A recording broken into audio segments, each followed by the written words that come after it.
Hello and welcome to Palace Intrigue. I am your host, Mark Francis. The curtain came down on Emmanuel Macron's state visit with a flourish of affection, symbolism, and royal farewells.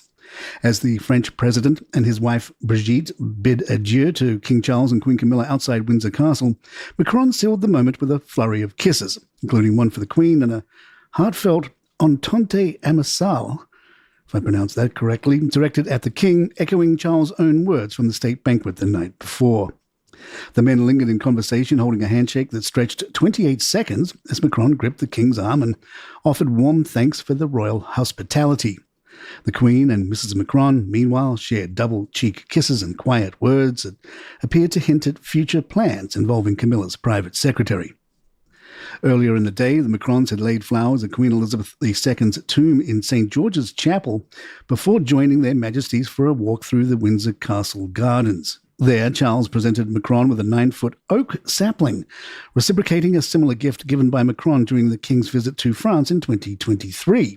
As the King and President explored the grounds, the Queen and Mrs. Macron were shown horses and a historic French carriage gifted to Queen Victoria in 1844.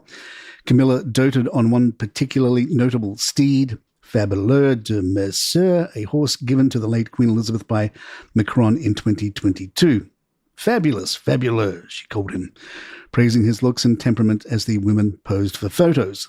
In classic royal style, the Queen gave the King a light pat on the bottom to keep him on schedule, a playful nudge as the monarch lingered chatting over historic photos. Once reunited, the group took a final tour together, then returned to the castle's quadrangle for goodbyes with members of the royal household. On Wednesday, Emmanuel Macron tweeted, "Thank you, Your Majesties, for the most heartfelt welcome at Windsor Castle. Long live the Franco-British friendship." The French president and his wife Brigitte were treated to the full royal treatment. In a nod to King Charles' artistic pursuits, Mr. Macron had brought along thoughtful gifts: a ceremonial trumpet, a rare Debussy opera score, and a personalized watercolor set. The French president laid a wreath at the grave of the unknown warrior in Westminster Abbey, a British tomb with French soil, before heading to Parliament to address lawmakers on pressing global issues. His remarks, which referenced climate change, immigration, and nuclear threats, were met with a standing ovation. But it was Tuesday night's royal banquet at Windsor Castle that brought the sparkle. King Charles welcomed his guests in full regalia, presiding over a table set with candles, florals, and finery. The meal, created with French-born British chef Raymond Blanc, included chicken with asparagus and tarragon cream and an iced blackcurrant parfait topped with elderflower jelly. Guests sipped l'Entente, a cocktail of British gin, lemon curd, and French pastis, while champagne, port, and cognac flowed freely. Among the crowd, Mick Jagger, Elton John, and Kristen Scott Thomas. The Royal Family Order of King Charles III, quietly introduced in 2024, is now making its more visible debut during this week's state visit events. Traditionally bestowed upon senior royal women as a personal honour from the monarch, the order features a portrait of King Charles set against a sash in a pale blue chosen by the King himself, a nod to the colour used by his great-grandfather, King George V. Queen Camilla was the first to wear the new order publicly, donning it at the state banquet in honour of Emperor Naruhito and Empress Masako of Japan last year. At the time, she wore it alongside the Royal Family Order of Queen Elizabeth II, which she received in 2007. Now, the order has appeared again, this time worn not just by Camilla, but also by Kate. The princess paired both Charles and Elizabeth II's orders with her evening gown and tiara, continuing the tradition of wearing multiple honours at major royal occasions. The royal family's Pride Month celebration ended on a bold and, for some unexpected note, as the Coldstream Guards performed Chapel Roan's LGBTQ+ anthem, Pink Pony Club, outside Buckingham Palace. The moment, captured in a now viral video on the official Instagram account for King Charles and Queen Camilla, was accompanied by a simple caption, Happy Pride, followed by rainbow and disco ball emojis. While many fans praised the gesture as a refreshing show of support for the LGBTQ+ community, not everyone was impressed. Royal historian Alexander Larman told GB News he was most surprised by the performance, calling it not exactly what I had on my bingo card for 2025, and suggesting the palace might be trying a bit too hard.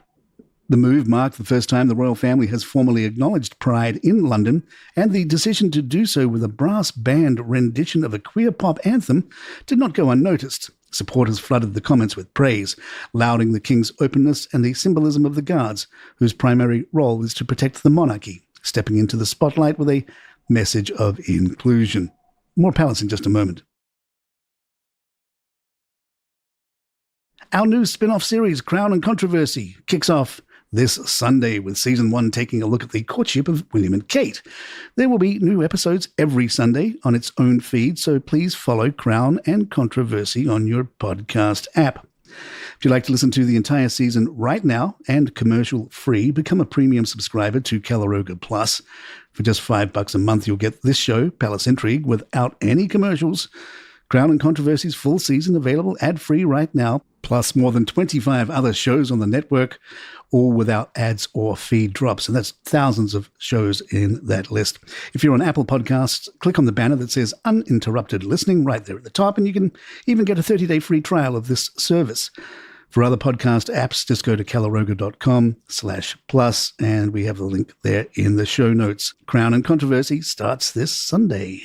Princess Anne has sent royal watchers into a mild frenzy after unveiling a surprising change to her famously unchanging look. Attending Tuesday night's banquet alongside her husband, Vice Admiral Sir Tim Lawrence, the Princess Royal looked radiant in a white embellished gown paired with her treasured festoon tiara. But what truly caught the public's eye was her hair. Gone was the signature bouffant she's worn for over 5 decades.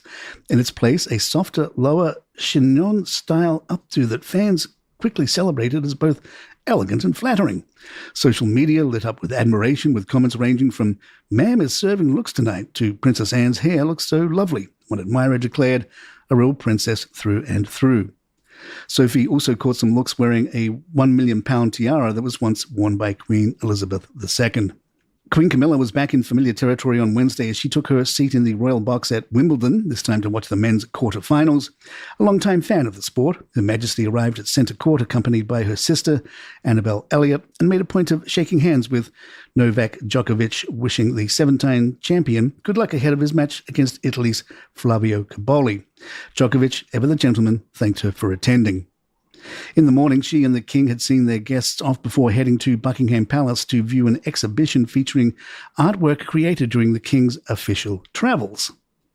While King Charles stayed to mingle with the artists, Queen Camilla made her way swiftly to SW19, where she was welcomed by tennis legend Billie Jean King. During her visit, she met several of the behind-the-scenes heroes of the tournament, including Robin Murphy, the lead gardener tasked with overseeing more than 50,000 plants during this year's challenging heatwave, and Will Brearley, the championship court's lead groundsman.